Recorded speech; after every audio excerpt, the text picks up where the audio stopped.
It's hard to believe that just a few months ago, the garden looked like this, a wall of color, bees everywhere, and flowers spilling out of every bed.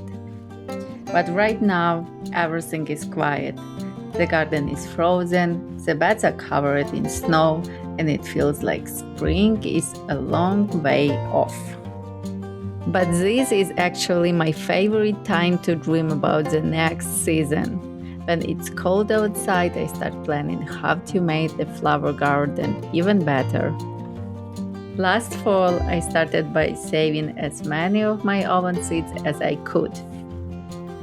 Carrot, dill, basil, cilantro, salad, again carrots, and then flowers, celosia, nicotina, nigella, rudbeckia, what is that? Dahlia, Mexican sunflowers of different kind, rudbeckia and zinnia.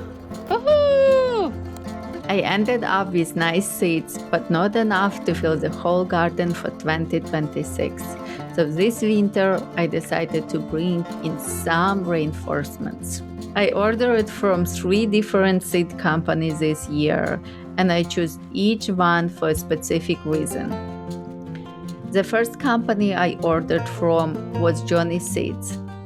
I like them because they have a trusted name and they have the biggest variety.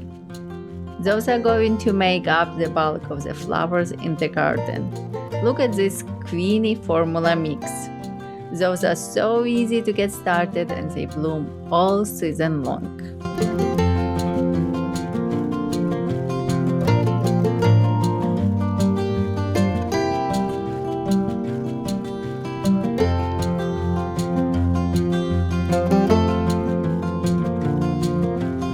The second company I went with was the Farmhouse. I went there because I wanted something a little bit different. It's a family-owned farm with a beautiful selection of sweet peas. Look how amazing this peaches and cream mix will look.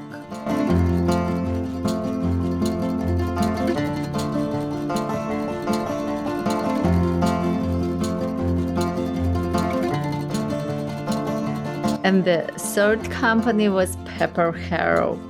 They are my go-to for celosia, the kinds of flowers I have a hard time finding, especially those beautiful colors.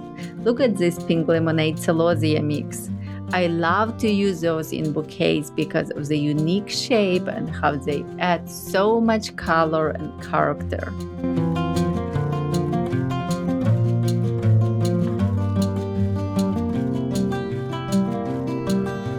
If you are also sitting inside with a mug of something warm, scrolling seed catalogs, and planning your next garden, let me know by hitting the like button. It helps the channel out and tells me I am not the only one dreaming of flowers in the middle of winter. Looking at this pile of seeds packets, it's hard not to picture what the garden is going to look like.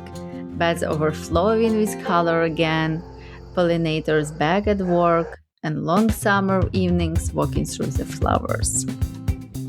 All of those seeds are going to turn that snowy, silent garden back into bright, living space in 2026.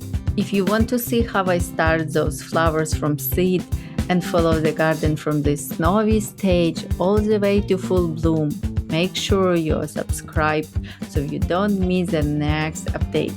Thanks for watching, and here's to a beautiful flower garden in 2026.